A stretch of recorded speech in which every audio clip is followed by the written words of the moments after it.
two issues that are near and dear to my heart, and that I've been working on for many years, my whole professional career, and that is women's rights and access to a quality, inclusive public education are increasingly being debated at the state level.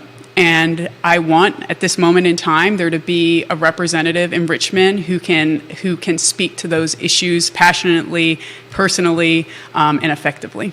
Work that we can do at a state level to really impact children. And I want to say it's personal to me. It's my lived experience. Both my parents dropped out of high school. And I always joke, and I say, they're like, are you telling everyone in Charlottesville that we dropped out of high school? And the answer, because they're probably watching, is yes. Yes, I am. I'm going to push it a step further, though, and say that they didn't really drop, they dropped out, but they were forced out. They were an interracial couple in early 80s Virginia. There's two prongs to that. There's a portion related to their race, but there's also a portion related to my mom being pregnant. So because my mom was pregnant, that was not welcome. That was not welcome in school. That gets to the women's right piece. So they left. They left school, and I saw the repercussions and how hard it was for our family, how important it was, education was for me personally, and my parents who went back to school, to achieve economic growth, opportunity, ability to have upward mobility, and I want that same thing for students who might have backgrounds like mine. It's the same thing that drives my work for the Department of Social Services. When I was younger, my family had involvement with the Department of Social Services. I know that families can be struggling, and I want someone with an empathetic eye towards the services that we can provide our community and how it can uplift them to have better outcomes. We need more gun control laws. The state passed great legislation. It needs to be implemented with better fidelity in terms of background checks. Virginia currently does not have any gun storage requirements. I certainly think should be gun storage requirements when there are children. When you buy a gun, there's no requirement that you purchase a lock or a safety lock to go with it. Those are all things that I could see having an impact as well, and that I would want to see on the state level. Those of effect, it's a very well-known law that in Virginia, you're appointed representation if you cannot afford it, the Miranda rights, basically. Sure.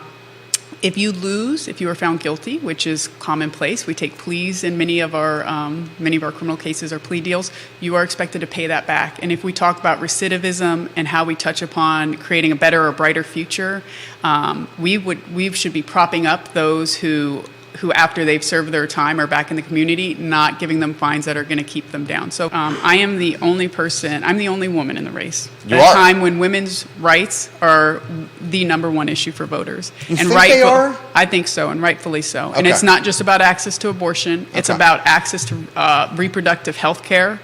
Reproductive health care for low-income women in particular. It's about having someone with an understanding of how the law can disadvantage women. I would love to have an audit of Virginia code with an eye towards gender equality. Women's issues, only a third of our legislators are women right now.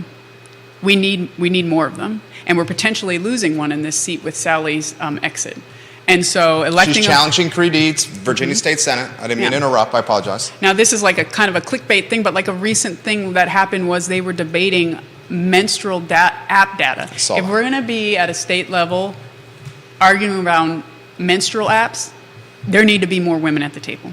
The other thing is that I work for the county and I work for the city. Okay. I am the only candidate that brings that experience, and I know a lot about how our localities interact. I know how our needs differ, where they overlap. I know where we can have like a housing task force that actually takes into account all the various organizations that we have both in Albemarle and Charlottesville.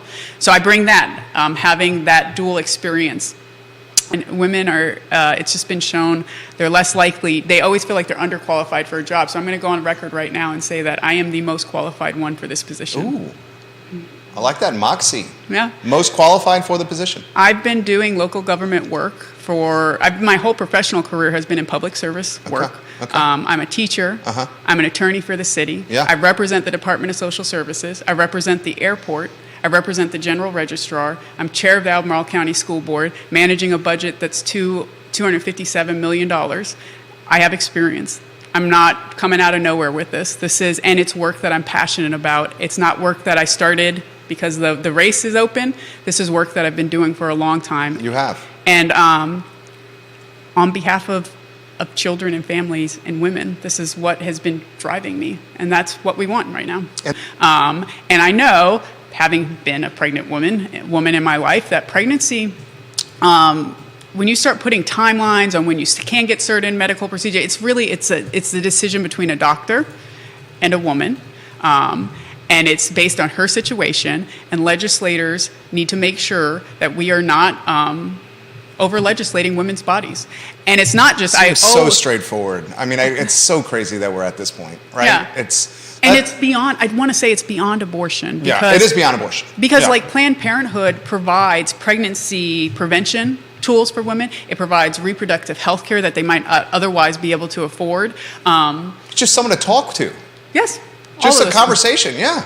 I mean, isn't it? It's so crazy that we're at the point where, what was the number you gave? How many folks in Richmond are women? Was it a third? About a third. A third. So you got 2/3 of delegates men, and they're sitting... Not just delegates, that includes delegates, senators. Okay, delegates and senators. Thank you for clarifying that for me. You got 2/3 of these folks, guys, in session, talking about what a woman can or cannot do with her body. That's right.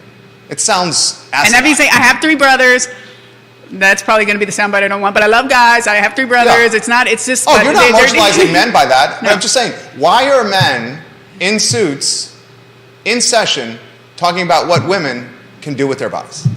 It's just absolutely asinine to me. Yeah. But that's the political climate that we're in right now. So my dad is adopted. We found his birth family about 6 years ago, and they actually live right here in Charlottesville, even though I'm not right down the street. I see them on the downtown mall.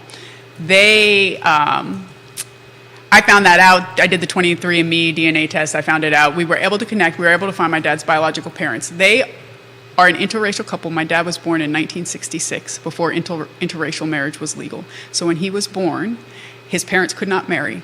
And his mom was told that she needed to give him up for adoption because the best interest of a child at that time was to be raised by parents who were the same race. What? And so he was adopted by a black family. So if you met my dad is 56. Born in 66, birthday September. He's 56 years old, 10 years away from Medicare. He looks young. People think that these laws that racist or unjust or whatever, these laws are way in the past, and they're not. And they can have generational impact. I've seen it in my lifetime. And we need someone who knows how powerful and how impactful these laws are, and that it's important to have someone who cares and cares about a brighter future. Speaking about career technical education, for giving student loan forgiveness for those who are going in the building trades, which I think would help. We have a supply issue right now, so it's difficult to find workers, and that would, I think, help encourage people to get into the building trades and then provide, hopefully, more employees that can then work on houses. Another thing is utility hookups. Not a relaxation of the Dillon's rule, but a carve-out that would allow localities a little bit more flexibility with how they address housing. Housing development, and this would be bipartisan support because, Republicans support, if I had to assume, developers more. And so utility hookups are a big expense for developers. So if developers promised a certain amount of affordable housing units at an AMI that works for the locality, whether it's 80% of the state level, 60% Charlottesville level, I heard someone on public comment at the last meeting saying 40%, whatever the AMI that the locality appreciates for whatever term, then we could waive utility hookup rates.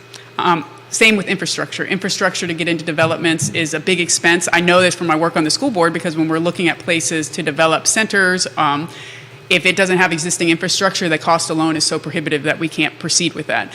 So there would be a way, I know as a Democrat, we just need more money in our affordable housing trust at a state level, but I can appreciate that might not get the support that you wanted if it was a split assembly, and so I could anticipate ways you could carve out funding for developments that have affordable housing, and infrastructure would be one of them. If there was a pot of money in VDOT that could be awarded to developments that have affordable housing units. So those are real quick three ways I think you could deal with that. Last one. Okay. Thank you. And it's tough to close on this one. State money, parents, private schools, anywhere you want to go on this topic. A lot of people are split on this.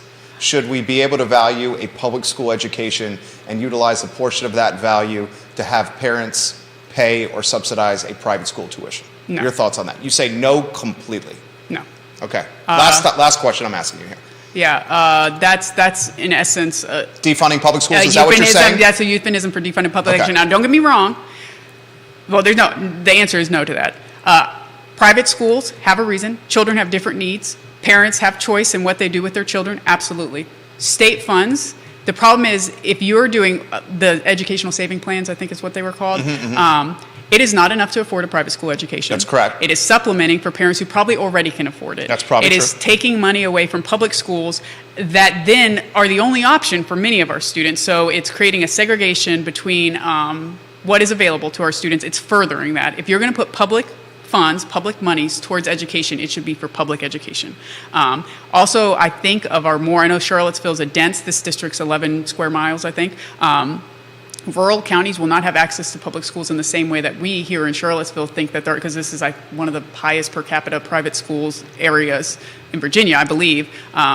So that solution is limited in its approach, unjust in its implementation, I think, and not the way we need to be moving forward. There we go. And if you tie it to parent choice, I will say that parents do have choices. Parents do have choices in what they do with their children. We still need to be putting money towards a robust, inclusive public education system. You were fantastic. Her website is KatrinaCallsen.com. KatrinaCallsen.com.